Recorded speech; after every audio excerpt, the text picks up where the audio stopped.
This is Software Engineering Radio, the podcast for professional developers on the web at se-radio.net.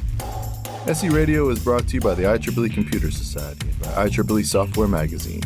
Online at computer.org/software.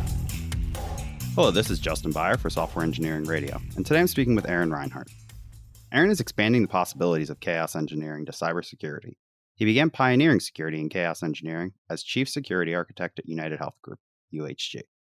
While at UHG, Rinehart released Chaos Slinger. Rinehart recently founded a chaos engineering startup called Verica with Casey Rosenthal from Netflix, and is a frequent author, consultant, and speaker in the space. Welcome to the show, Aaron. Thanks for having me. Of course. So just for our listeners, if you're not familiar at all with chaos engineering, I want to refer you back to episode 325, where we discussed chaos engineering with Tammy Patow.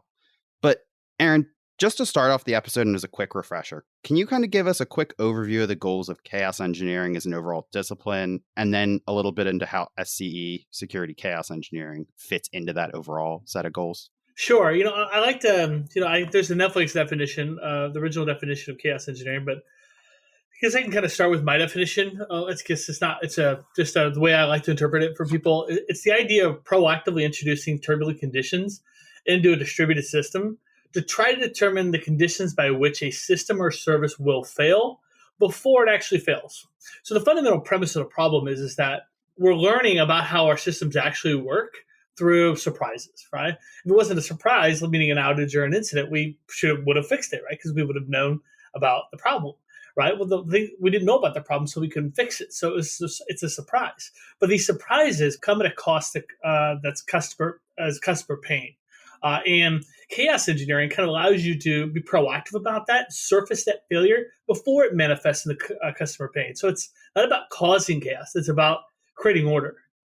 Yeah, it's almost that controlled detonation in your environment to ensure you're not creating an unsafe environment. You already know that there's hidden things, but let's find them before they come out and surprise you. Precisely. Can you kind of discuss what the goal of security chaos engineering is within that overall chaos engineering concept? Well, it's kind of the same. So, throughout my career, I've been a builder most of my career before I got into security. And so you can never really kind of lie to me how things are built. I kind of know things are just, barely put together, because for software engineering is a process of that didn't work. That didn't work.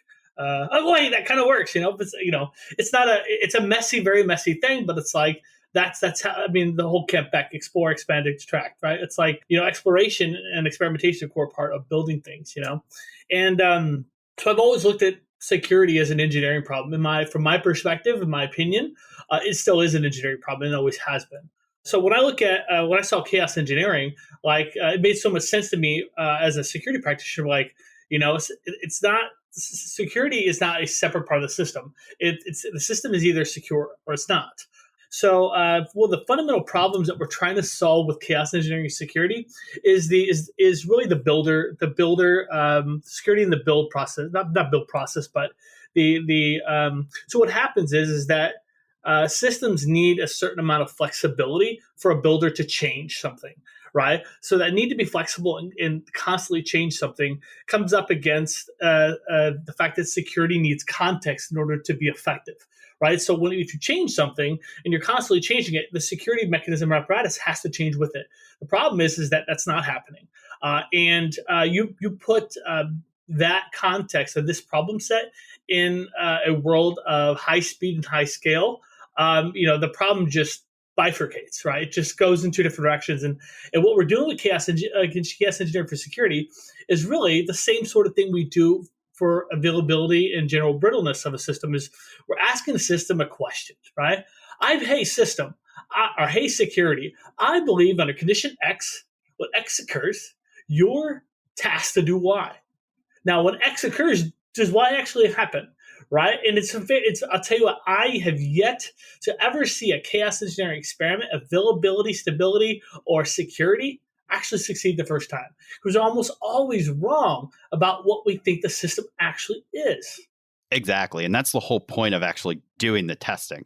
And as you mentioned, a lot of systems end up being put together with, a little bit of duct tape and a little bit of bubble gum to stand them up. And the problem is that, when you look at traditional security tools like a WAF, for example, a web application firewall. The most basic of them all is regex. You can't keep that and actually grow that with a rapidly developing application, because no application developer wants to write 500 WAF rules every time they roll out a new feature to some endpoint. But kind of going down this track of, where SCE and traditional security are kind of butting heads, most of our listeners are really software engineers, and they're not necessarily in the security world, and that's not where they necessarily live. So I want to kind of discuss what some of the traditional information security goals and methods are and why they don't work in agile development environments. For example, when you look at something core concept wise as like the CIA triad in security. So let me see, what do I want to start with this? So I just for context, I was a software engineer most of my career, right? So I pride myself, if I identify as anything, it's a software engineer, probably just as much as a security person, professional engineer, I guess, whatever. But what are the traditional contexts that security chaos engineering comes up against? And so just to be clear, none of the other testing methodologies or instrumentation methods for security, I'm not saying you shouldn't do any of those. You still need to do pen testing. You still need to do scanning, right? You still need to do scanning for static issues in code. You need to still do runtime based assessments. The problem that we're dealing with is the post-deployment complexity issue, right? Is that it's not so much the build process we're really addressing with, there are other methodologies that are already addressing those problems. What we're dealing with is sheer amount of complexity in the post-deployment. For example, let's take a 10 microservice healthcare application, right? So you've got RX service, you got a claim service, you've got 10 services, right? Well, you don't actually probably have 10, right? Well, let's keep in mind, you probably have a different set of humans for every service, right? And they're probably releasing maybe on the same schedule, maybe not, but close, right? And but coming back to, you don't just have 10, probably because for throughput reasons, you might have 5 to 10 of each, right? That's already, you're looking at 50 to 100, right? We're not even started yet. Like, microservices are interdependent. They're not, meaning that they're not independent. They're dependent upon other services for functionality and to operate. Well, sometimes you need to have older versions of microservices running to support other services. So you'll have some older versions running. And, if you might be rolling some blue-green type of deployments, right? So you might have some newer versions, right? So we're already talking about 200 to 300 microservices. We haven't even started adding any weird complexity to this problem, right? It's very difficult for humans to mentally model that behavior, right? But think about these humans. We're constantly releasing and changing things. Like, are we all aware of what all the how all the context of the system is changing on a constant basis? We're not, right? This system is slowly drifting, what Sidney Decker calls slowly drifting into a state of unknown, right? Is that, and we don't find out, we didn't know what was really happening in that system until we have an outage or an incident, and that's painful to customers. Well, we don't have to encounter these problems per se, right? Chaos engineering is a corrective methodology coming back to the security question, right? So what we're doing is let's say we have containers, Docker container or Kubernetes type of security solutions, like Aqua, Twislock, Capsulate, whatever you want to pick. I'm not picking on anybody, right? But does that solution, all the other testing that you put in place, is the whole goal we're trying to achieve is did all that mean anything, right? Like, we did all that testing, put all these controls in place. We put all these firewalls, all these change configuration management type of detection tools. Do those things actually function when they're needed, right? Because finding out during a security incident or a breach is not a very effective, way of detecting that, right? And it's hard. It's hard because what happens is the security incident response process is very subjective, right? No matter how much money you spend on security or how many people you hire, you have the best and brightest, you still don't know a lot. You don't know when it's going to happen, why it's happening, who's trying to get in, how they're going to get in. You're hoping all the things you put into place actually function when they're supposed to function, and engineers, this is something I love to say, is engineers, no matter what discipline of engineering it is, they don't believe in hope or luck, right? We build it, it works or it doesn't, and instrumentation tells us otherwise. And the data we get from instrumentation is the feedback by which we build context to improve what we built. And that's what we're trying to achieve with security. So, for example, I have the firewall in place. Did the firewall actually detect a misconfigured port change, right? Like, been solving that problem for 35 years, right? Like, there's no reason why that shouldn't happen. Did the firewall provide good context to the incident response process, right? Like, did it throw an alert? Could they read? One thing that really drives me nuts is like when alerts or when log data doesn't make sense to a human. Like, we've forgotten that was the point to begin with, right? Like, it's supposed to tell us what went wrong, right? And so we have the context and awareness to fix it. Exactly. Having your system that spits out 500 JSON objects every 20 seconds whenever a user hits any endpoint on the service isn't going to provide you any useful security context unless you're looking for very specific key activity indicators within that. And as we've kind of alluded to throughout the show, when you start piling on 5, 10, 15, 20 controls because you have a little bit of HIPAA over here and a little bit of PCI over here, so you went checkbox security and went down the list and said, well, I have file integrity monitoring, I have a firewall that blocks it. If that doesn't all come together somewhere, it doesn't help. So how does SCE help fix some of that? What it does is it really helps us kind of instrument that ecosystem that I'm talking about post deployment. It asks the question. I honest to God, I really started doing this years ago. United Health Group. I mean, this is after I sort of was part of leading the DevOps transformation there and the cloud transformation. Very new to AWS at the time. I've been through cloud transformation before, and I just knew the kind of problem sets I was coming up against. And like, then I saw this thing that we hired our first SRE. And he started talking about this thing called chaos engineering. And I'm like, oh, I think this can help me. I think this can help me with my problem. My problem is the chief security architect at United Health Group is that people would come to me with, like, you'd have a master data architect and a solutions architect for an application come to me with two different diagrams of the same system. It's like it represents their mental model and their context of how they view the system.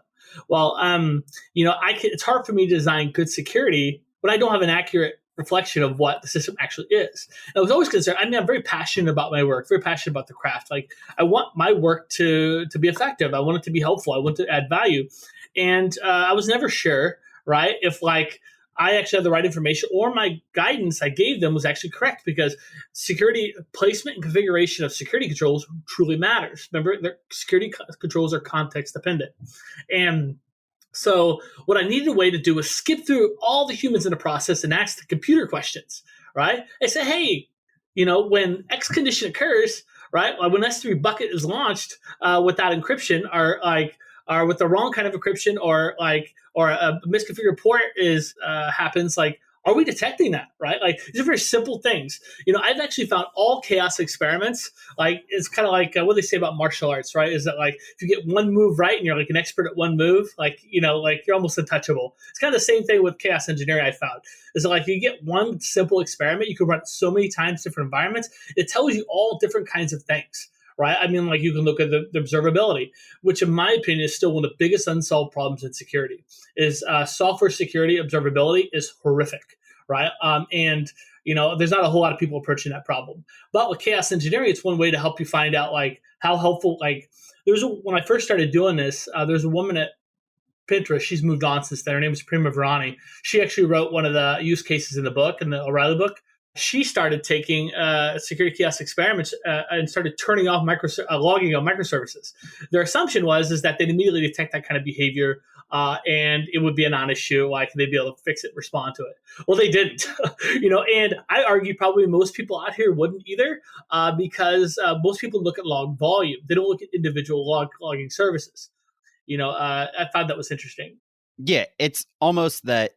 And we're going to kind of cover this a little bit later in how you're designing your SCE experiments and your processes. But as you kind of mentioned just early on there with the architecture conversation, you can have 6 architects in a room and they all might have generally the same diagram, but that's not going to reflect reality when it gets actually deployed to AWS.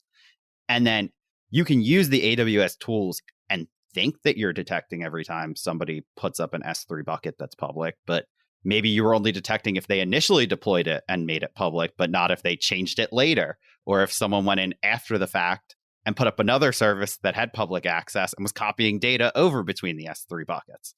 And there's so many different rabbit holes that you can go down with that whole concept. And we're going to discuss that a little bit later when we talk about threat modeling with SCE. But I kind of want to go back to your point there with observability in security. How does SCE provide a little bit better observability and even some better metrics around information security? So to keep in mind, like I am still, the context I'm giving everyone out here is like, I was sort of the beginning of this whole expansion of chaos engineering security. So I don't think these are the bounds by which you can only do this. I'm still learning. Other companies have been applying it. I'm like, wow, why didn't you tell me that? I would have loved to learn more about that. Like, anyway, so some of the ways that like I found, so observability and metrics, right? Some cool nuggets I found using it for those things is observability. Right, like because it's proactive, because we're proactively introducing an objective signal into the subjective process of incident response per se. Like we're not waiting for an event to occur, right? We're proactively introducing a controlled condition into the system, and we're watching it, right? But like we can start looking at the technology because so when you're responding to an event, there's no time to look at the quality of the logs. Right? People are probably freaking out. They're not sure if this is the one event, people, most companies, I'd argue the 90% range, are worried about the name, blame, shame game. That's what I like to call it. It's like they're worried about, was that me that caused it? Am I going to be blamed for it? Like, and is, my team going to take the hit, whatever, right? Like, or am I going to be fired? Right? Like, when there's an incident outage going on, the war room comes on. It's about getting the thing back up and running in business continuity. It's not about like what went wrong. So we don't do chaos engineering during that exercise, right? What we do it is when there is no fire, right? We do it proactively, and because we're trying to introduce control conditions to the system to see. Did the log events make sense for that misconfigured firewall or that S3 bucket or that vulnerable container that was launched or vulnerable image, whatever? It's like, did the things work? And if they didn't, did it give us context that from form of logs and alerts or what John Allspaw likes to call the footsteps in the sand, right? Like, which are the log events, the tracing, and the observability, right? Did it tell us what we needed to know? Right, like to do something about it, but when there's an active war room, it's too late. You're trying to piece together threads and try to figure things out. That's not a time to do that. What we're able to do is we're going to figure out where our gaps are, where our visibility gaps are. Try to understand that proactively. So, God forbid, even if an event that's different than this construct we're injecting, we may have better observability for that control that we found we had a gap on. And that's one of the areas you can really help with the observability, because what is observability, right? It's the idea of understanding how your system works internally through its external outputs, right? So like if you can't understand the outputs, it's not helpful, right? What really drives me nuts as an engineer is that you have all these I'm not going to pick on any security tooling or any logging vendors out there, but there are vendors out there with their AI and ML special sauce will say, you give me all your alerts and I'll predict the next incident outage. That is an erosion of a fundamental premise in software is that guess who writes log events? Software engineers, right? What do software engineers prioritize?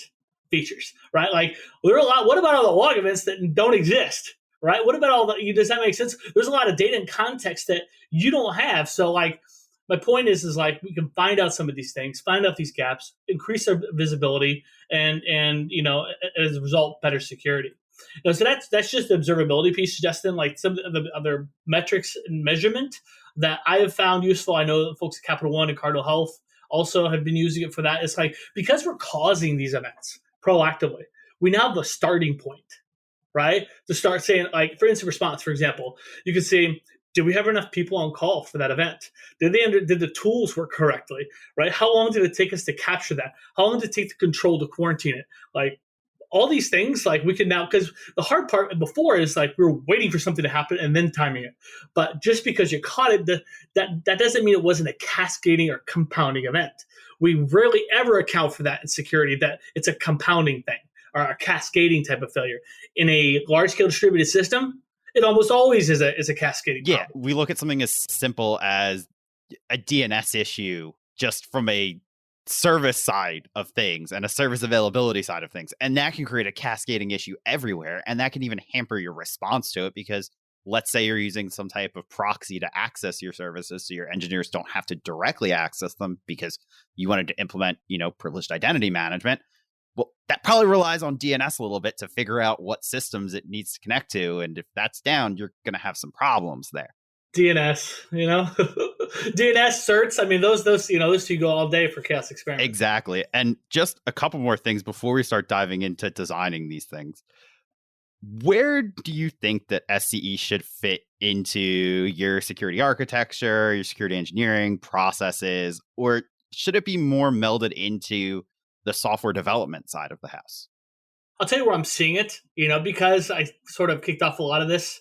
Me and my co-author of the Rally book, Kelly Shortridge, she's been a huge advocate of it for a long time. And, we're in the process, and who I'm finding a lot of times it makes sense to me because a lot of people, where it's originating in companies is the architecture function.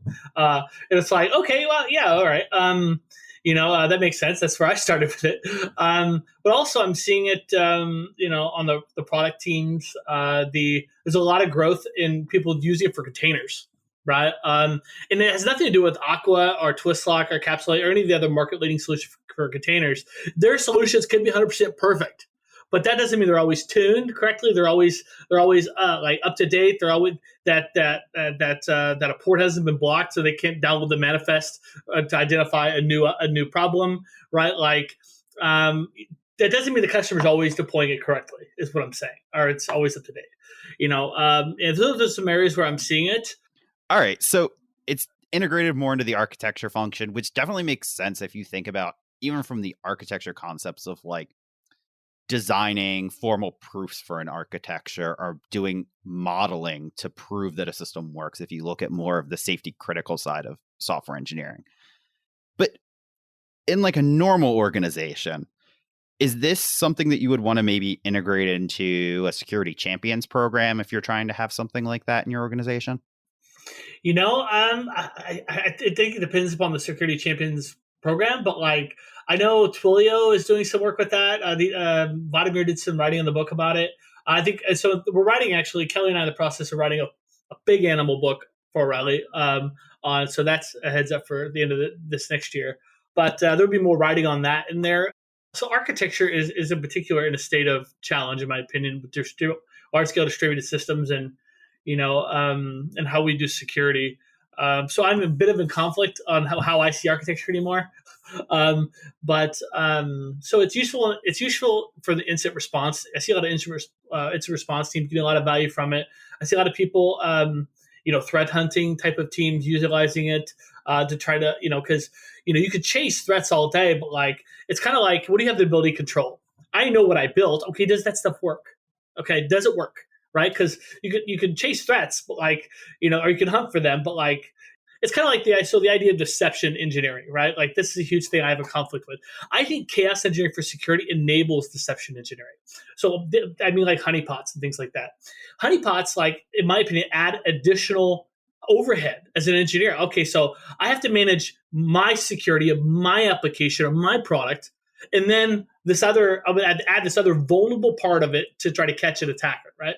Well, it's like, no, now I have to manage X plus 1, right? Instead of X, right? So it's like, it's about folks. So where a lot of the problem that chaos engineering for security addresses is, most malware, most like malicious code it needs some kind of low-hanging fruit to succeed, right? It's a misconfiguration or like, the idea is that we're trying to inject those conditions in the system to ensure what we had is actually detected before an attacker can exploit that simple thing, right?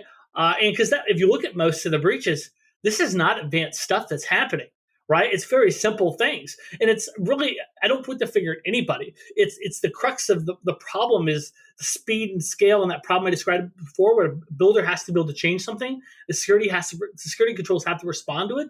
And it's hard for humans to keep track of all those pieces at the same time. So what we need is a way to constantly check that something's not slipping through the cracks. Yeah, and that's definitely something we're going to cover a little bit later after we discuss designing experiments, making sure that you're automating these things so it's a continual evaluation of it. But one thing you kind of mentioned in there is, honeypots.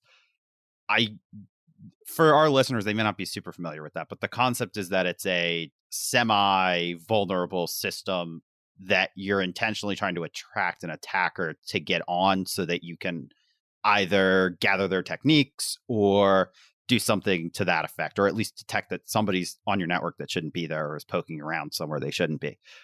But I used to make the joke of honeypots, how do I sell to an executive? I'm going to put something on our network that I know is going to get hacked or that I want to get hacked. It's a hard concept to sell to a non-security person. And as you mentioned, now you're adding a whole other system that you have to now test for with your security chaos engineering to verify that it doesn't have some type of issue at the underlying kernel level that might allow them to gain access underneath the actual container or what have you.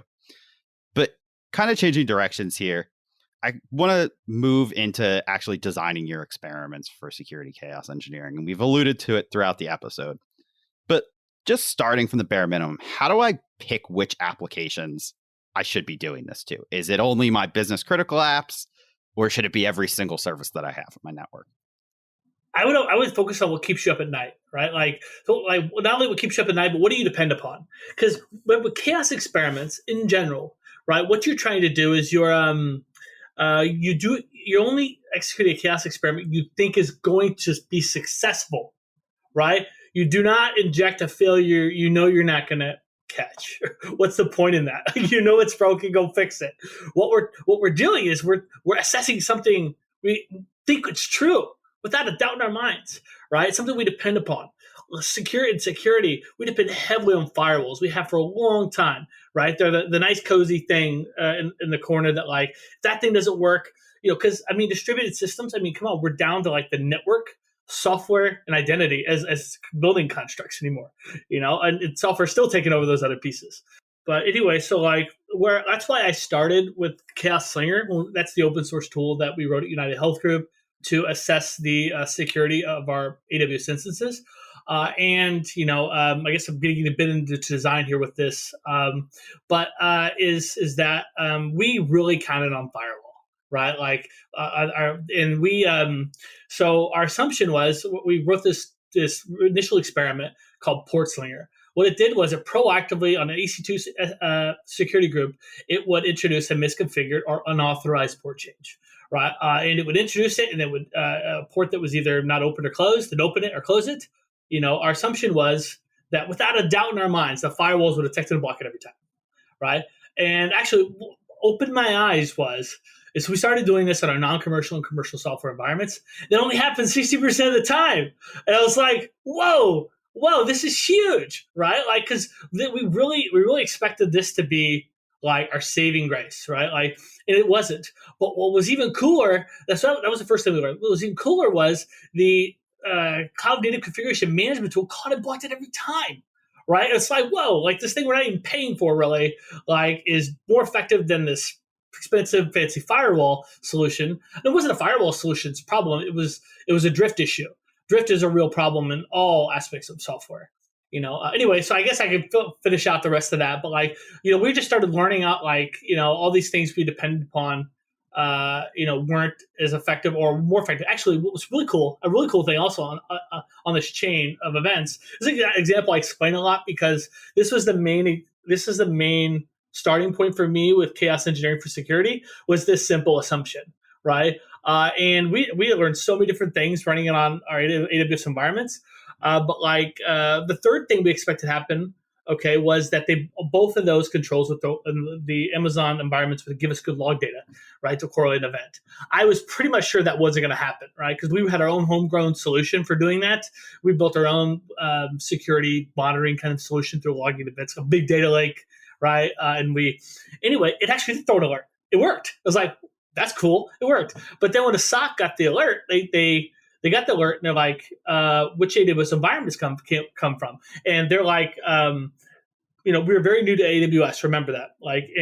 They're like, Well, as an engineer, you can think this through. You can map back the IP address and figure out where it came from. Well, there's something called SNAT, which hides the source IP address intentionally, right? So it could take 15 minutes, 30 minutes, 3 hours, right? That's very expensive when 1 minute of downtime is $1 million, right? That could be very expensive. But we learned all these things proactively without incurring all that pain. I mean, all we had to do was add metadata, a metadata pointer to the alert, and we knew what instance it came from. Yeah, anyone that has any experience trying to backtrack NAT will understand how painful it is to try to backtrack an SNAT translation. Exactly. But that kind of goes into our next point here. And you kind of mentioned you were doing this in multiple environments. So is this something you should be testing in your production environment? Is this something you should only be doing in your QA environment if you have that, or like purely only in your development environments? Honestly, like I see a lot of like large companies, like, there's obviously different levels of risk, different levels of context that security professionals are dealing with, like versus a big bank versus a cloud native company, at Silicon Valley, but here's the crux of the problem. The drift that's happening in QA, it's probably happening in prod too, right? But here's the thing. There is a maturity curve for all chaos engineering, and this applies to security chaos engineering as well, is that you need to really do the manual chaos engineering. Anytime you do a chaos experiment for the first time, it's important to get people from the security team, the product team, maybe the product, the engineering manager, maybe somebody from incident response. Get them in the same room. Like, hey, do we all believe that when we introduce a misconfigured port, I'm just going to continue with this example, that we're going to catch it and block it? Because we all have been a part of this process to build that and ensure that happens, right? So we're all under this assumption, right? And then somebody in the room will actually introduce the failure. Remember, there's something in security called breach and attack simulation. We're not simulating this complex attack chain of things, right? This isn't an attack, right? People in chaos engineering are using the word attack. It really scares me when they do that. We're not attacking anything, right? It's failure injection. We're injecting a failure condition into the system. Okay, but we always start when we do this manual chaos engineering exercise I'm talking about. It's called a game day. We do this in a non-prod environment, a lower environment, dev, QA. We do it where the stakes are kind of low, but with the same level of awareness that it might be that we would give prod, because there are a lot of stories that people do in chaos engineering that find out that their dev instance was connected to prod, right? So like, there's a funny story.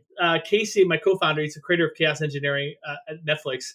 They said, we're a bank and we have real money on the line, so we can't do chaos engineering production, right? He's like, okay, whatever. So in non-prod, or in staging, I think it was, what they're going to do the chaos experiment is they were going to bring down a Kafka node, right? They believed as soon as they brought down a Kafka node, then another one would spin back up, Zookeeper would do its thing, and then it would be, it would fail over, and the traffic and the messages would continue on. Well, so they went forth, they actually did that. But guess what? When they brought down the Kafka node, guess what happened? Prod went down. Prod went down, right? They didn't realize they still had a pointer, like it was some kind of pointer that was still pointing to dev. Like that's the funny thing. Is like, so that's why you keep the awareness of hey, we're doing this like it's prod, right? But the idea is to get to the point of what I like to call the leap of faith, right? This is what I call it, right? Is that I believe in the tools and the controls and the methodology by which I'm injecting failure. I've done it before. I've seen it. I trust what I'm doing. I trust that it's not that I'm controlling the blast radius. I know where that begins and ends. That I understand the observability and the events are giving me the context I need to make sense of what happened with the experiment, and that those sort of things, right? Like the chaos engineering principles. I call them the rule sets, principles of chaos.org. But then what's a leap of faith is like, I trust what I'm doing. I've done this before. Now it's time to do this in production and understand how big is the problem in production. And in Netflix, they had several different ways of doing this, that a lot of people don't use today. But they had something called the Chaos Automation Platform, which kind of created a margin of safety in the system to do this on, because when they did chaos experiments, they do it on like 0.015% of all the traffic, right? They didn't do all the traffic. They separated the traffic out to like reverse proxy. That way they could, that way if they were wrong about how the system worked. They could, it only affected a small subset of the user base. Exactly. Kind of going back to the whole goal of chaos engineering being reducing user pain. You obviously don't want to kill your entire production instance because, you're still reading a message queue on a development version of Kafka, although that would probably have other issues. But going back to kind of in your book, when you discuss developing your experiments, you bring up the concept of threat modeling. Back in episode 416, we talked to Adam Shostak about, threat modeling as a whole and some of the different approaches. Can you kind of give an example of the approach you found the most useful when trying to develop these security chaos engineering experiments? Threat modeling is a technique that I've used to model experiments before, because it tells you where your assets are, where your threats are, who your actors might be. Right, modeling that out and having a good understanding where trust boundaries are in the system. It's a great way to sort of prioritize like what controls might be the ones that we count on the most, that are the closest to the crown jewels in the system. And that's a good way to prioritize controls and what you're going to test, because you want to identify what you depend upon and what would in the end, I guess, what you count on in order to provide your security. But another area that other than threat modeling that I find extremely valuable, that there are only a few companies in the market really helping with this problem, like Jelly, Nora Jones, formerly of Netflix. She's really trying to address this problem, but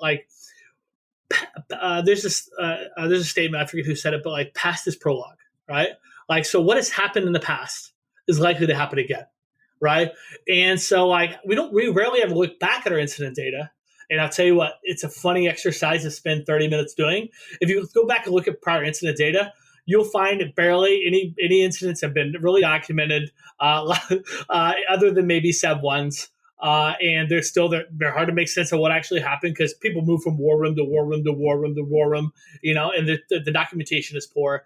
But if you go back and look at what were the trends, what were the themes, because other than the technology failing, right, other the technologies we depend upon in the architecture, what particular things are maybe we weren't as competent as we thought at a certain capability, or maybe we're not deploying it right. We didn't deploy it right of these other three applications prior. Maybe we probably want to ensure that it's still working in a year later in these other environments, or we haven't drifted back to the same problem that we had before because the application is designed in a certain way where it doesn't line up well with the security mechanism, right? I find that it's a good mix, right, to use threat modeling and prior incident data to inform, where you should experiment. And you should take both of those data into the designing of an experiment in that human process called a game day to make sure everybody's on the same page. Because it's just like the DevOps and the cloud transformation kind of that it's like a movement when everyone in the room is wrong.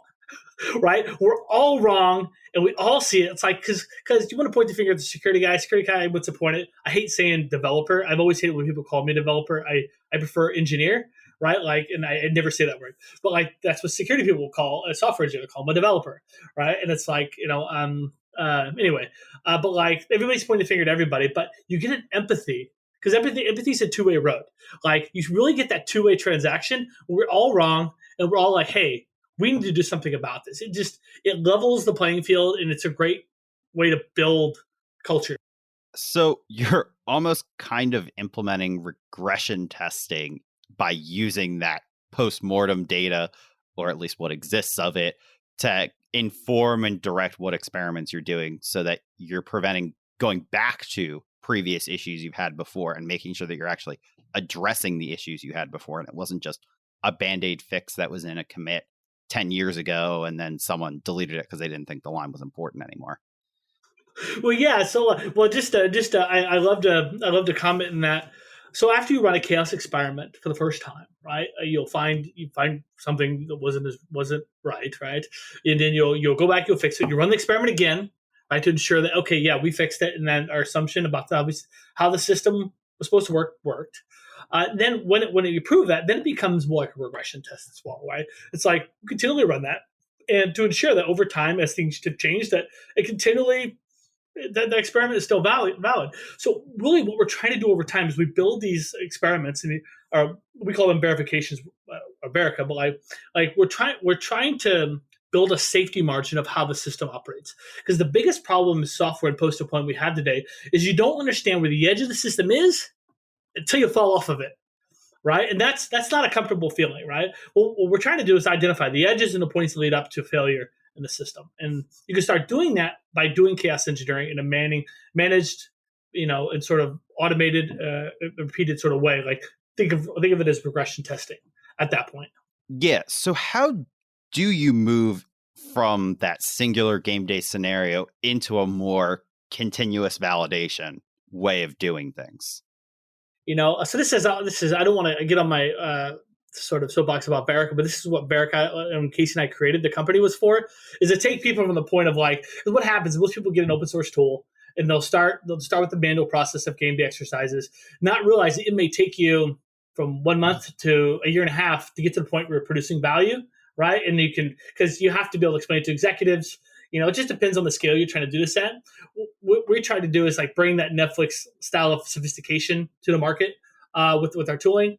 But it takes a while. I mean, you have to build that maturity, right? So a lot of times you'll see product teams start with product teams and SREs. We'll sort of walk them through that game day, and then you have to, but the automation, where the automation comes to a head and it's occurring is through a pipeline, right? The CI/CD pipeline is where a lot of people are executing the automation experiments through. And that could be using something open source. That could be, you don't need a lot of the open source tools out there. I mean, are really a reflection of just chaos monkeys original tests. But like you can use Bash, you can use Python, just simple scripting. A lot of people in the security chaos engineering, that's a lot of what they're using. Is some of them are using like the Chaos Slinger framework, because there was three major functions in that tool that sort of like either identify the target that you're going to do the experiment on, actually executes the change, tracks the change, and reports on what happened. And those are the kind of the basic functions needed for a security chaos experiment. But to answer your question, it's the pipeline where a lot of the automation is being spun off from. Awesome. And I do want to dive into tooling in a little bit and discuss a little bit of that selection between open source or commercial and some of the options that are out there. But can you kind of walk us through an example of some game day scenarios that would work really well for like a distributed web application? Okay. So for a security chaos experiment, let's do that. Just in general, from a chaos engineering experiment, you said distributed web application. So distributed systems are fun, right? Like distributed fact of distributed systems is where the problem lies, right? Like, so take Kafka, for example. Kafka embodies every problem in distributed systems. What is Kafka's number one dependency? The network being reliable, right? Well, what does the number one fallacy distributed systems say? The network will never be reliable. So what's happening is Kafka is constantly catching up and storing things to memory and trying. So it gets split brain issues a lot of times. So a distributed web application, you can learn a lot by manipulating latency, in terms of a general chaos experiment. But like for web application, let's get more specific. Like in terms of like a containerized solution, let's say you're using containers. Most people are probably using containers or AMIs. With the container, a simple experiment could be a vulnerable image. A vulnerable image. Launching that into a Kubernetes cluster and timing how long it takes. How long did it take for the security solution to detect it? It might detect it day one. I may have known of a company that has a product that does this in many different flavors or fashions, and the solutions are not actually catching it. And it sounds something so easy, so low-hanging fruit, so trivial. It's simple, vulnerable container, you can make it a port that's vulnerable, a deprecated piece of software. You can get creative with it, right, in the container. But these solutions that are charged with detecting those capabilities from a static or runtime perspective should detect it immediately. What happens if it doesn't? Because I'll tell you, right, it's somewhere between 20 and 30% I've actually found that's working.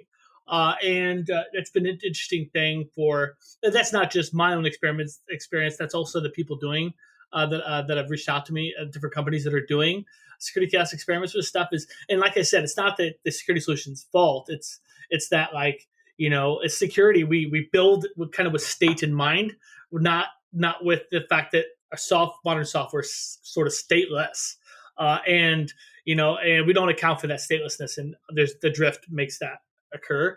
But knowing about it is part of the battle, right? And that's so that launching a vulnerable image periodically. You could do it from a pipeline. You can get creative on how you would do this. It's not that hard to figure out how you would build that, but it'll tell you a lot about whether or not the security. Because if it can't detect something simple, it probably can't detect something very advanced either. So it's a good idea to just constantly keep a pulse on that, if that makes sense. As an example, essentially, you want to start with what would be generally simple problems that your deployed controls should be able to solve. Move those from a manual check and into a more continuous check. And then you're validating that verification process is actually still working correctly, and that your security solution isn't actually starting to drift the other way and being less detecting of it. You bring up a really good point, right? Simplicity. Very simple. Very small, repetitive over time. The kind of variations you get in response, are if you do too many complex things at once, it gets very easy to understand what the heck happened, right? It's also a way to assess the observability in different contexts of that control. But simplicity is so key. I'm glad you said that, because that's one of the distinguishing features between red teaming, purple teaming, breach and attack simulation, the security color wheel, right? I feel like I'm adding more problems to this. People have asked me, Aaron, what color are you going to pick? I'm like, no color. It's failure injection. It's not breach attack simulation. I'm not launching a Bitcoin mining attack or a Node.js mass assign. I'm just injecting one simple thing. I'm asking the system a simple thing, right? And that's an important aspect. Yeah, and you bring up a really good point there. I mean, when you look at these larger security testing methodologies or frameworks, it really is about, let's take an attacker's perspective and attack it and see what breaks, and then let's see if security detects it. But as you're kind of talking about this, it sounds like there's a very specific but also general set of applications that are going to benefit from implementing security chaos engineering. Is it really targeted to cloud applications or large distributed systems or service-oriented architectures with tons of microservices? Or is this something that you could do with, a more monolithic application or more on-prem applications? People ask me that question, and it's not the first time I've got this one. It's just I'm honest, right? I haven't done a lot in a lot of your traditional applications. I'd be concerned, and I'm not saying you can't do it, right? Just like people ask the same question about chaos engineering in general. I know some of the largest banks in the world who do chaos engineering on the mainframe, right? And it's just whoa, what are you doing? How does that work? But I haven't done a whole lot on a traditional monolith, like a three-tier app, or because it's, what is it? Reversibility is a key aspect that you have to take into account. Meaning, could I just redeploy? Can I redeploy and, because when I find out there's a problem or something breaks, can I quickly fix it, right? That's what also accounting for the blast radius. Our more modern systems use more of a software framework or construct for deployment of not only the application level things, but also the infrastructure that supports it. You're able to quickly sort of, if there's a problem with the experiment, you're able to quickly resolve it. But this is typically what you should be working out before you do it in a production environment. But I can't really comment on the monolithic stuff. But I want to say, though, I'm not saying don't do it, but I just say do it with care. But the same problems that I'm talking about in terms of the need to change and be flexible in a security context, keeping up with that change, still existed back in the three-tier app. And I used to write applications in the three-tier app world, and not everybody knows what's going on. Right, knowledge only still resides with a few people, and the the system still has emergent properties that not everyone was aware of. Yeah, and with a monolith, it, in my head at least, conflicts directly with that concept of being able to control blast radius. It's very hard in a monolith to inject some type of failure and not break everything downstream, especially when you look at some of the more traditional monoliths where it's heavily database reliant or it's heavily web server reliant. If you break the database, that app's going down. There's no ifs, ands, buts, or questions about it. There's no circuit breakers. There's no fancy, right? Yeah, there's no fancy failovers. It's just down. Exactly. And you're almost at that point relying on, the database product to fail over correctly for you to save your application. But kind of changing directions here, moving out of the planning here, let's talk a little bit about tooling. I know you've mentioned earlier with your products where that kind of fits in, but I kind of want to look at this from a very high level. How do I, as an organization, select the route that I want to go for carrying these out? How do I decide, is this I need to go buy a commercial solution? I should use Chaos Monkey from Netflix and just tweak it, or I should just use some Python scripts and that's how I'm going to do my security chaos engineering. I honestly think that, if I were to do this over again, when I was doing this, there wasn't a whole lot of commercial tooling, right, out there to do it, especially not the security chaos stuff. I would procure a buy solution that covered some of the basic use cases, right? I mean, there's so many people building the same open source tools over and over and over again. It's like there are 10 things out there already on GitHub that already do that, right? Great, it's another one, right? So it's how many Kubernetes? There are 10 different tools that kill a pod, right? You really don't need an open source tool to do that, right? You could kill a pod, with a simple script, right? I mean, tooling is, as engineers, we gravitate towards the tooling, right? But it's more important to understand what you're doing, communicate to people why you're doing it, the value in doing this, and I would even advocate, honestly, simple Python, Go, Bash scripting, right? To start, right? That way you're writing it yourself. You kind of know what you're doing.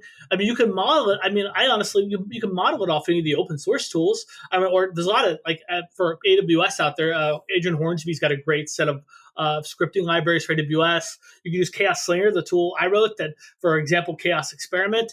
I mean, really, they give you the framework for how to do it if you just read the code. Usually the code, we're talking maybe a couple hundred lines of code to do this stuff. A lot of them are lambdas, right? So it makes it even simpler and cheaper to run, but what I want you to do, what I want people to do is be aware of what you're doing and why you're doing it, right?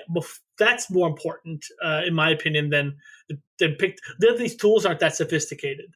But the commercial tools out there, are going to be, I don't want to be biased and say this, right? I feel like being a vendor, I've never been a vendor before. So it's I don't want to say, oh, my tool, right?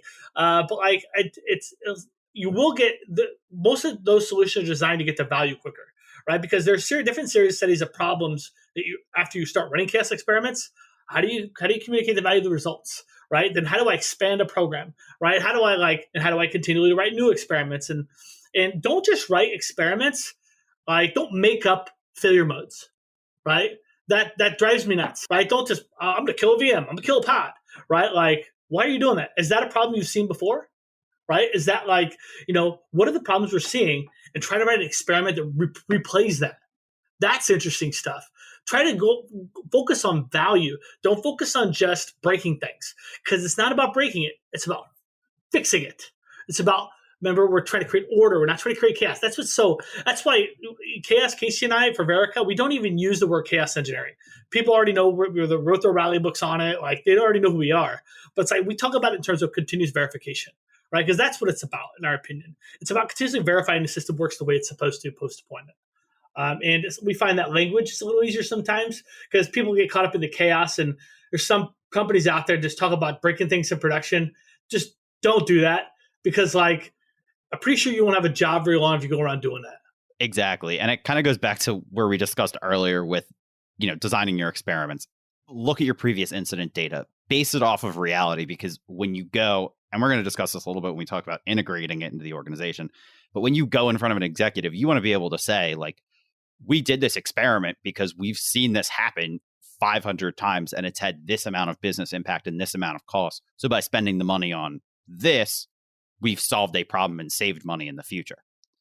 But I do want to dive a little bit into Chaos Slinger, and you did describe a little bit of the high level architecture, but can you dive a little deeper into how that tool actually worked? Sure. So if you go to Chaos, so Chaos Slinger is spelled ChaosLingr, right? On the internet, people spell it so differently. Just it's on GitHub. I've left United Health Group almost 3.5 years ago, or 3 years ago. So I'm not there to maintain that tool. So it's since become an internal tool. But the main tool that we used and we built is still out there. They just now, I think they've integrated into their pipelines. I'm not sure what they're doing, how they're using it. But anyway, the basic framework for the tool is there. There's also on there, there's a flow of how the experiment actually functions for PortSlinger. Because when we open sourced it, we wanted a base example that everyone understood. That's where the PortSlinger example came from. Is that like a software engineer, a firewall engineer, a network engineer, a security engineer, a database engineer, everybody knows what a firewall is, right? But what it did was, I always mess this up. Amy Schoen was one of the lead engineers on helping me write the tool. She always said, Aaron, no, there's 4 functions. So I always used to say there's 3, but there's generator, there is Slinger, there's tracker, and then the 4th function is documentation, right? So you have to document what the experiment's supposed to do. What generator does our tool, most chaos engineering tools, at least open source ones out there, or most in general, have some kind of opt-in, opt-out functionality, right? For us, we use AWS tags. We have reference tags. We use reference tags to be so the tool for Chaos Slinger was originally called PooSlinger, right? So I think I've said this on a podcast before, but because it was a fun project. It was off the side of our desk originally, even grown adults talk about that stuff. So what it did was it went out and looked for security groups with that tag. And it would either open or close a port that was not already open or closed. I'd immediately open and close it, right? We didn't open it, leave it open, right? We immediately opened and closed it. We created the change behavior, right? And some people use it a little bit differently, but that was kind of the basic construct of it. But the tool that made the change was actually Slinger. Slinger was the tool that actually went out and made the change. And then Tracker would track the change and report the status of it into Slack. Because when we wrote it, that was the easiest way. We didn't want emails or more logs. We just want to be able to kind of understand, what happened so we could address it. That was the basis of it. And we learned a lot in just that basic experiment. We wrote a few other experiments, one around S3 buckets and IAM role collisions. One of the most interesting areas of exploration for AWS security chaos experiments is the fabric within the fabric, IAM. IAM is the ghost in the machine in AWS. It's one of the most difficult things to keep track of and one of the easiest things to cause a breach. So if you're looking for areas to experiment in AWS, IAM is full of opportunity. Yeah, identity as a whole is, especially with modern systems, it's critical that you understand that. But one other question that I have for you when it comes to tooling, how should you integrate your chaos engineering tool or your security chaos engineering tools with your other security tools or development tooling? Obviously you want to be able to integrate it. You can integrate it in with your logging solutions. Jira or whatever ticketing solution you're using. I see a lot of people doing that. There actually, I know some companies out there that require you to run experiments before you submit a ticket to the help desk for the platform, to ensure that the basics you've done what you've done, everything you said you've done is actually true, right? And I've seen that, and people put the output into Jira. If experiment fails, and go to Jira and go through the process of remediation through Jira. We can track it, and then you can put in the status again of run the experiment again, right? And then you can track kind of what happened. That's a valuable way to kind of track lineage and value of experiments and metrics and measurement. Really, the ticketing, the observability type of tools are kind of, obviously. There's probably some overlaps in the vulnerability management, but like, I don't know how many people are doing that. Okay. So essentially, it's really just around the tracking of your experiment failure or success, and then remediating that and tracking that remediation to show value. Correct. Yeah. I mean, that's really what we're trying to achieve and do. And obviously, when the experiments fail, from that we get to that automated regression set of maturity, right? That's also a great way to keep track of that and measure that. And it doesn't have to be Jira; it could be any flavor of tool in that space. But like, it just gives us a capture mechanism, alerting mechanism, a way of, obviously follow on maturity progression. Exactly. And it gives you that option, if you decide that you want to break the build for a regression or something to that effect, now you can just integrate that and handle it all in one place. Changing directions here, let's talk about actually selling security chaos engineering to your organization. If you want to adopt it, let's say you listen to this podcast or you read the book and you say, this sounds like a great idea, let's do it. Who do you think should lead getting that into the organization? I can tell you from experience what I've seen, right? Like, kind of, because like, I could make up stuff all day. So I wrote a whole section on this for so Kelly and I wrote like, there's an extra 140 pages we wrote for the book we just released, but like they got cut because it can only be 90 pages. But it's going to be this. We have a whole section on this in the book that's coming out this year. Maybe do some articles on it too, because it's a key thing.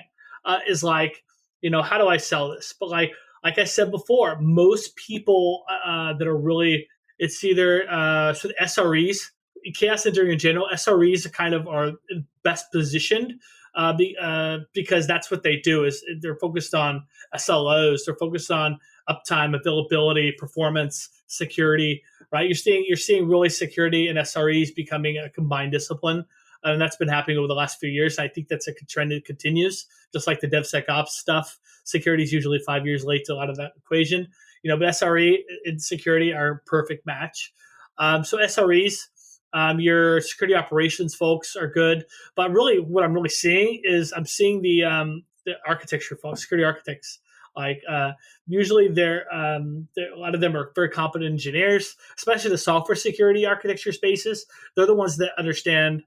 They usually come from some software engineering background, so they kind of understand kind of what we're doing, why we're doing, the basic problem and changing and building in context around security. But what I'm seeing people adopting and making the case, because a lot of times the architects, they're well positioned from a organization perspective to communicate to executives why they're doing something, the value of it, how effective control matters to them. And obviously, sometimes they're involved in cost measures as well and thinking about that kind of thing. Yeah. So it's just as you've seen it, they've been in a position where they're in a good communication spot with the business compared to some of the other groups within the organization. It's not that they're necessarily the best ones to do it. It's just that that's generally where it comes out of.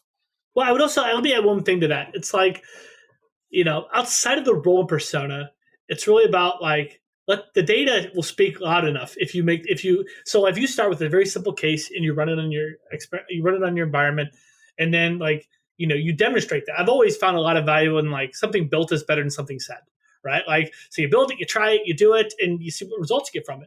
Use the results to communicate what happened.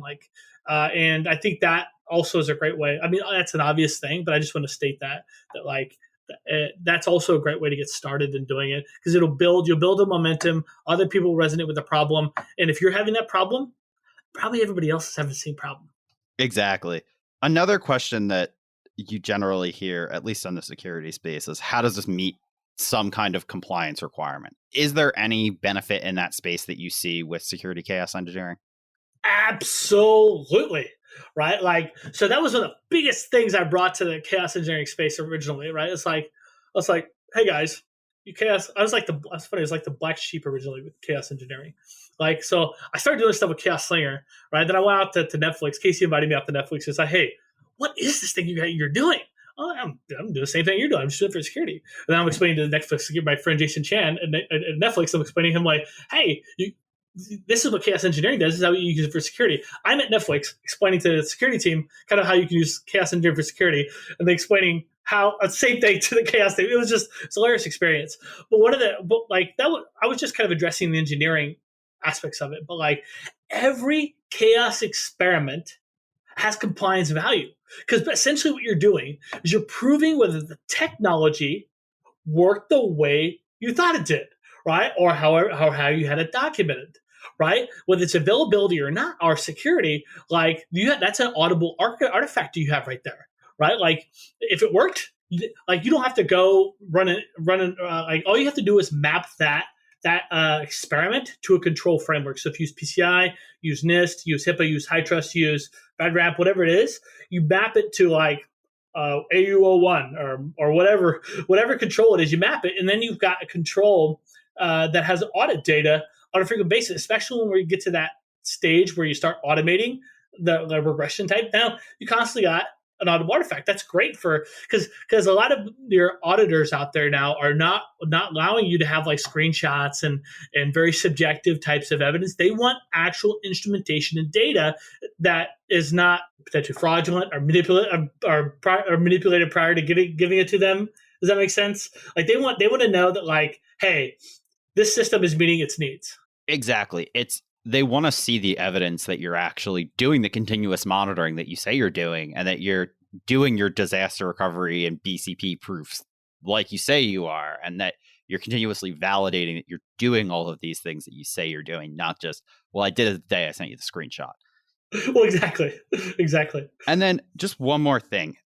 Can you give a couple examples of where you've seen a successful, security chaos engineering implementation in an organization? Definitely, and so there are a couple use cases actually in the book we just released. One from Capital One, and one from Cardinal Health. Cardinal Health was like, it was fun for me so starting as a startup. Like, actually just prior to starting Verica, like I had Rob Duhart, he's now at Google, but he called me up and said, "Hey, I was at RSA at the time." He's like, he wasn't there at RSA. He's like, "Hey, this whole security chaos thing, how do you do it?" Right? Because he ended up building a whole program. They call it applied security at Cardinal Health. Jamie Dickon, he ended up hiring Jamie Dickon. She's the one who actually built out the program, built out the team that writes all the experiments. And, she's been doing a lot of talks out there. So you can go on the internet and check YouTube and check out what she's remarkable.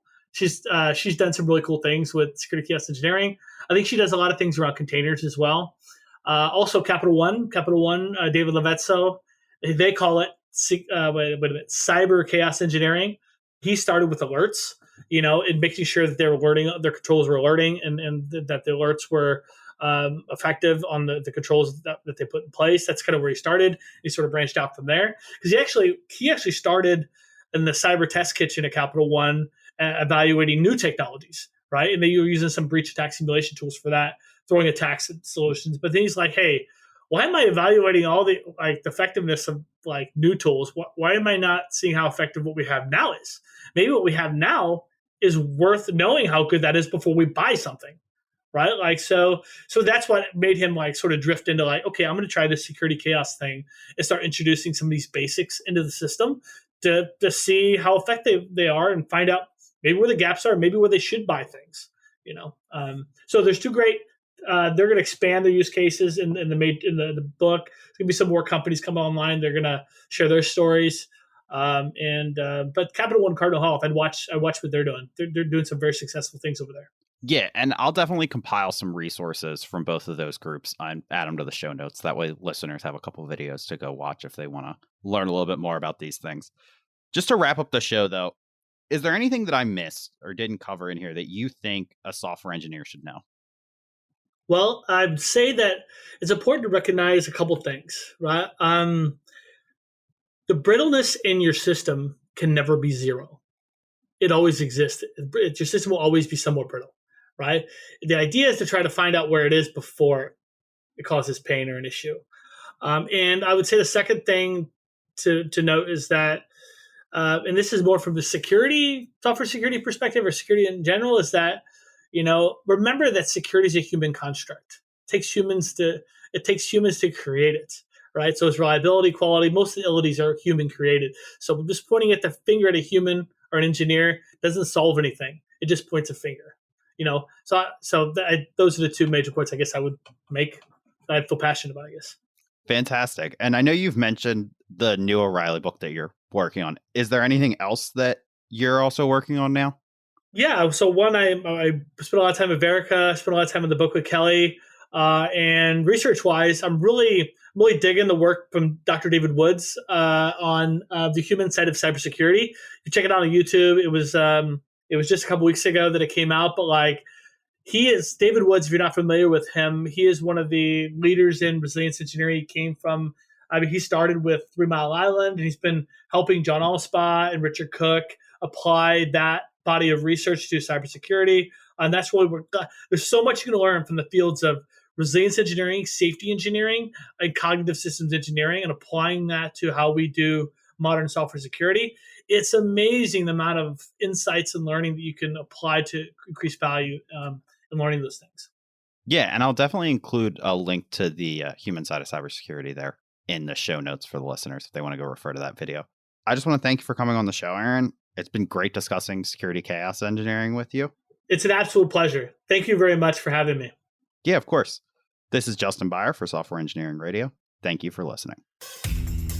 Thanks for listening to SE Radio, an educational program brought to you by IEEE Software Magazine. For more about the podcast, including other episodes, visit our website at se-radio.net. To provide feedback, you can comment on each episode on the website or reach us on LinkedIn, Facebook, Twitter, or through our Slack channel at seradio.slack.com.